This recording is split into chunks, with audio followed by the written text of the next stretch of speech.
பாண்டியன் ஸ்டர் சீரியல்ல அடுத்த வாரத்துக்கான எபிசோடில் நம்ம தங்கமயில் இருந்துட்டு அழுந்துக்கிட்டே இருக்காங்க.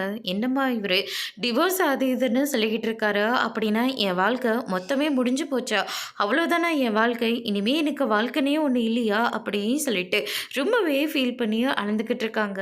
அதுக்கடுத்து தான் பாக்கியம் இருந்துட்டு என் உசிரியே போனாலே சரி உன்னையும் அவரையும் சேர்த்து வைக்கிறதா என் வேலையே, ஈஸியாக கல்யாணம் பண்ணிக்கிட்டு இப்போ டிவோர்ஸ் அது இதுன்னு சொன்னால் நாங்கள் எல்லாத்தையும் தாங்கிக்கிட்டு அப்படியே எதுவுமே நடக்காத மாதிரி இருக்கணுமா, அதெல்லாம் எங்களால் முடியாது. உன் வாழ்க்கையை காப்பாற்றி திரும்ப உன் கையில் கொடுக்கறது எங்களுடைய பொறுப்பு அப்படின்னு சொல்லிட்டு பாக்கியம் வந்து சொல்லிடுறாங்க. அதுக்கு அடுத்து தான் வந்து பார்த்திங்கன்னா நம்ம தங்கமயில் இருந்துட்டு இங்கே பாருமா, நீ என்ன பண்ணுவியோ ஏது பண்ணுவியோ எனக்கு தெரியாது, எனக்கு என் புருஷன் கூட ஒன்றா சேர்ந்து வாழணும், நான் அந்த வீட்டில் தான் இருக்குவேன் அப்படின்னு சொல்லிட்டு தங்கமயில் ஒரு பக்கம் பயங்கரமாக பிரச்சனை பண்ணிக்கிட்டு இருக்காங்க. அதுக்கடுத்து தான் வந்து பார்த்திங்கன்னா இந்த மாதிரி ஒரு கேவலமான குடும்பத்தை என் வாழ்க்கையில் நான் பார்த்ததே இல்லை, அக்கம் பக்கம் இருக்கிறவங்கள எவ்வளோ கேவலமாக பார்க்குறாங்க, எப்படியெல்லாம் பேசுகிறாங்க தெரியுமா அப்படின்னு சொல்லிட்டு கோமதி ரொம்பவே ஃபீல் பண்ணி அழுந்துக்கிட்டு இருக்காங்க.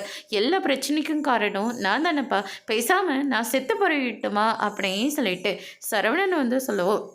என்னடா சரவணா இப்படிலாம் பேசிகிட்டு இருக்க, அவங்க செஞ்ச தப்புக்கு நீ எப்படா சாக முடியும், அதெல்லாம் ஒன்றும் வேண்டாம், என்ன பண்ணணுமோ அதை நாங்கள் பண்ணுறோம் அப்படின்ற மாதிரி சொல்கிறாங்க. பாக்கியம் இருந்துட்டு சரவணன் மேலே வேறு கேஸ் கொடுத்துருக்காங்க.